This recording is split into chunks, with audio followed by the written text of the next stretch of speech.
नमस्कार मंडळी, welcome back to my YouTube channel. सध्या आपण ऐकतोय साने गुरुजी लिखित श्यामची आई. आपली आजची आहे रात्र 14वी, कथा 14वी. कथेचं नाव आहे श्रीखंडाच्या वड्या. आपण हल्ली सतत सगळीकडे ऐकत असतो की फ्लॅट संस्कृती आली आहे, वाडा संस्कृती किंवा चाळ संस्कृती नष्ट होत चालली आहे किंवा नष्टच झाली आहे. आपले आई वडील असतील जे आपल्याला लहानपणीचे त्यांचे किस्से सांगायचे किंवा आपल्या लहानपणीचेही किस्से सांगायचे की आपल्या आजूबाजूला कशी सतत माणसं असायची, ती आपल्यावरही खूप प्रेम करायची, आपल्याला खूप जीव लावायची. अशी ही माणसं खरं तर त्यांचं आणि आपलं कोणतंच नातं नसतं, पण तरीही खूप जीव लावतात, खूप प्रेम करतात. अशीच आपुलकीची, प्रेमाची, जिव्हाळ्याची ही नाती श्यामच्या आईनेही जपली होती. श्यामची आई वात्सल्य मूर्ती होती असं त्यांनी बऱ्याचदा या कथांमध्ये म्हटलंच आहे. ऐकूयात त्याबद्दलची आपली आजची कथा. ऐकूयात श्रीखंडाच्या वड्या.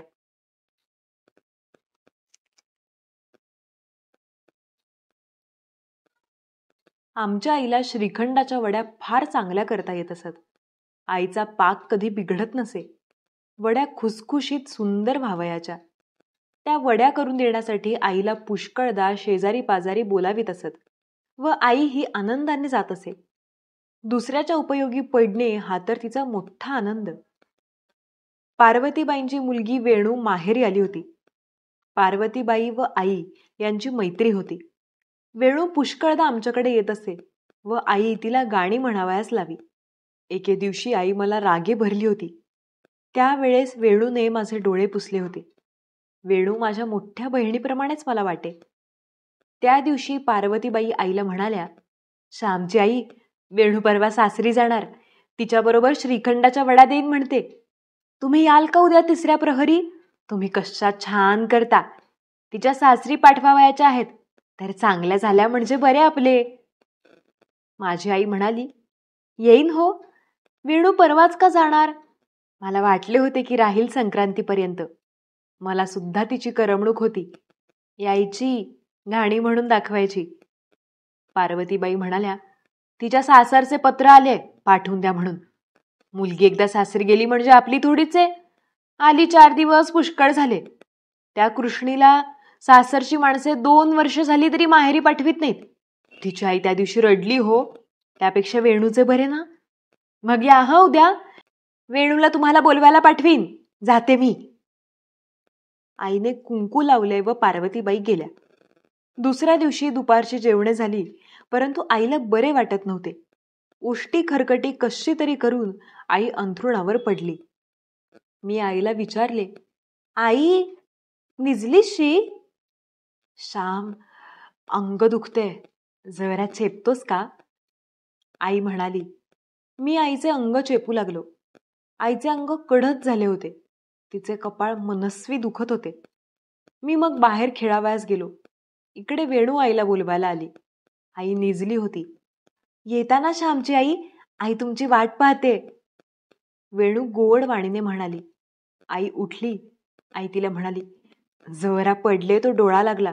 मी विसरले नव्हते, आता येणारच होते. चल. आई वेणूकडे गेली व वड्या करू लागली. निरनिराळ्या गोष्टी त्यांच्या चालल्या होत्या. मी खेळून घरी आलो तो आई नाही. मी आईला शोधू लागलो. शेवटी वेणूताईकडे गेलो. मला अंगणात पाहताच, काय रे श्याम, आईला पाहावयास आलास वाटते. ये, तुझी आई माझ्यासाठी वड्या करते. मी उद्या सासरी जाणार आहे श्याम. वेणू मला बोलली. मी म्हटले, जाणार? मग माझे डोळे कोण पुसणार? आई रागवली तर माझी बाजू कोण घेणार? मला वेणू जाणार म्हणून वाईट वाटले. ये श्याम, आपण केशराची पूड करू. तू ते वेलदोडे नीस आणि त्याचे दाणे काढ. वेणूच्या कामात मी मदत करू लागलो. वेणूने केशर खल्ले व मी सहाणेवर वेलदोड्याची पूड केली. श्याम, कशाला रे आलास? आईने मला विचारले. आईच्या बोलण्याचा सूर ओळखून मी म्हटले, मी काय वड्यांसाठी आलो नाही. वेणूताई, मी हावराय का ग? त्या दिवशी तू मला खाऊ दिलास, मी मागितला होता का? वेणू म्हणाली, श्याम, तू चांगला आहेस. श्यामची आई, श्यामला रागे भरत जाऊ नका. आई म्हणाली, वेणे, अगं मला का माया नाही?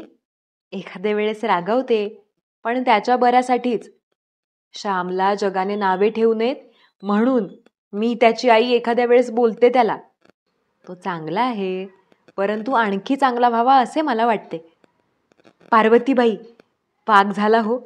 पहा, गोळी झाली. ताटात वड्या थापण्यात आल्या. आई केळीच्या पानाने भराभर कापीत होती. 5 मिनिटे गेल्यावर आईने वड्या पाडल्या व ती म्हणाली, पार्वतीबाई, थोड्या वेळाने वड्या काढून घ्या, मी आता जाते. वेणू म्हणाली, थांबा ना थोडा वेळ, तुमच्या हाताने सारे करून जा. आईला नाही म्हणवे ना. थोड्या वेळाने आईने कलथ्याने वड्या काढल्या. कशा सुंदर झाल्या होत्या. पार्वती काकूंनी त्या डब्यात भरल्या. वेणूने एक वडी देवाला ठेवली व एक मला दिली. वेणूची आई म्हणाली, श्याम, हे ताट खरवडून खा, घे. मी वीराप्रमाणे पुढे सरसावलो व ताट खरवडून खाल्ले. पार्वतीबाईंनी आईच्या हातात 4 वड्या ठेवल्या व आई कुंकू लावून घरी गेली. मी वेणूकडेच बसलो होतो. श्याम, तुझे सदऱ्याचे बटण तुटले वाटते. सदऱ्या काढून दे म्हणजे मी नीट लावून देते. वेणू म्हणाली. मी वेणूताईला सदरा काढून दिला. तिने फणेरे काढले. बायका सुई दोरा वगैरे ज्या चंचीसारख्या पिशवीत ठेवतात त्याला कोकणात फणेरे म्हणतात. वेणूताईने गुंडी लावली व दुसऱ्या ठिकाणी फाटले होते तेथेही शिवले.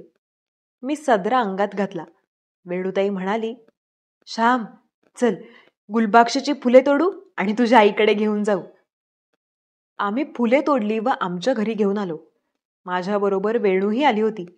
श्यामची आई, वेणूने हाक मारली. परंतु आई कुठे होती? ती विहिरीवर गेली होती का गोठ्यात होती? ती अंथरुणावर होती. आम्ही एकदम आईजवळ आलो. वेणू म्हणाली, निजल्या तशा? बरे नाही वाटत का? चुलीजवळ बसून त्रास झाला का? वेणूने आईच्या कपाळाला हात लावून पाहिले तो चटका बसला. श्यामची आई, बराच आलाय हो ताप. ती खिन्नपणे म्हणाली. मी म्हटले, वेणूताई, आईला दुपारपासूनच बरे वाटत नव्हते. ती दुपारी निजली होती, मी तिचे अंग चेपीत होतो. वेणूने विचारले, मी तुम्हास बोलावण्यास आले होते तेव्हा तुम्हाला बरे नव्हते वाटत का? म्हणून का तुम्ही पडला होतात? मला काय माहीत, तुम्ही बोलला सुद्धा नाहीत. अहो श्यामची आई, अंगात ताप असताना का तुम्ही आलात चुलीजवळ? आई म्हणाली, वेणू, अगं त्यावेळेस काही फार ताप नव्हता हो. अंग जरा कणकण करीत होते एवढेच. श्याम, जा बाळ दिवा लाव, 3 सांजा झाल्या. मी दिवा लावला व देवा तुळशीला दाखविला आणि आईजवळ येऊन बसलो. वेणूला वाईट वाटत होते. ती गहीवरून म्हणाली, श्यामची आई, तुम्ही अंगात ताप असता वड्या करावयास आलात म्हणून हा ताप वाढला. नसत्या वड्या झाल्या तर नसत्या, आईने कशा तरी केल्या असत्या. प्राणापेक्षा का वड्या जास्त आहेत? माझी आई प्रेमळपणे वेणूला म्हणाली, अगं, अशा एवढ्याशा तापाने काय होतं? वेणू, आम्हा बायकांना त्याचे काही वाटत नाही. अंगात ताप फणफणत असावा, कपाळ दुखत असावे, तरी धुण्याची मूठ घेऊन ती आम्ही धुवून आणतो. 10 माणसांचा स्वयंपाक करतो. असे मनाला लावून घेऊ नकोस. अमळशाने जरा घाम येईल, मी मोकळी होईन. जा तू आता घरी, आई तुझी वाट पाहत असेल. वेणू आईजवळ बसली. ती जाईना. मी वेणूस म्हटले, वेणूताई, त्या फुलांची माळ करतेस? आईला ताप आलाय, तूच कर. वेणूताईने माळ केली. वेणू आईला म्हणाली, श्यामची आई, माझ्यासाठी तुम्हाला हा त्रास, हा ताप. आई म्हणाली, वेणे, वेड्यासारखं काय बोलतेस? तू मला परकी का आहेस? जशी माझी चंद्रा तशीच तू. वड्या चांगल्या नसत्या झाल्या तर तुझ्या सासरच्या माणसांनी नावे ठेवली असती. तुला किती वाईट वाटले असते. माहेरच्या माणसांस नावे ठेवलेली ऐकून तुझ्या डोळ्यांना पाणी आले असते. वेणूच्या सासरच्यांनी तिच्या माहेरच्यांना नावे ठेवू नयेत म्हणून मी आले. पार्वतीबाई व मी दोघी मैत्रिणी. त्यांच्या मुलीसाठी थोडी कळ सोसली म्हणून काय झाले? तुला श्याम परका वाटत नाही, तशीच मला तू वाटत नाहीस. मला त्रास का झाला? केवढे समाधान वाटतेय मला. वड्या करायला आले नसते तर मनाला सारखी रुखरुख लागली असती. जा हो आता घरी, मी सकाळी येईन. रात्री घाम येऊन ताप निघेल, सकाळी मोकळी होईन. वेणूने मला जवळ घेतले व ती म्हणाली, श्याम, चल तू आमच्याकडे. आईने भाजून चवळ्या केल्यात, त्या पडघुलीभर तुझ्याजवळ देते. मग तुझ्या आईने नुसता भात केला म्हणजे झाले, नाहीतर मी भात ठेवूनच जाते. माझी आई म्हणाली, वेणे, अगं श्याम ठेवील भात, तू तोंडी लावणे पाठवून दे म्हणजे झाले. परंतु वेणूने ऐकले नाही. तिने विस्तव पेटविला, तांदूळ घेऊन ओवरा धुतला व आधण येताच भात ठेवून निघाली. तिच्याबरोबर मीही गेलो. मी शिजलेल्या चवळ्या घेऊन आलो व एकदम आईला जाऊन मिठी मारली. माझे डोळे भरून आले होते. आई म्हणाली, श्याम, काय झाले? मी म्हटले, वेणू म्हणाली, श्याम, तुझी आई फार थोर आहे, तू तिचे ऐकत जा. तुझे भाग्य मोठे म्हणून अशी आई तुला मिळाली. असं म्हणून तिने माझ्या पाठीवरून हात फिरवला आणि मला एकदम रडू आले. ते मला अजून आवरत नाही. जा बाळ, भात झाला असेल तर उतरून ठेव, नाहीतर खालून ओढेल. आईने हळूच सांगितले व मी भात उतरून ठेवला. दुसऱ्या दिवशी वेणूताई सासरी गेली. आम्हा सर्वांना वाईट वाटले. त्या श्रीखंडाच्या वड्या मला अद्याप आठवतात.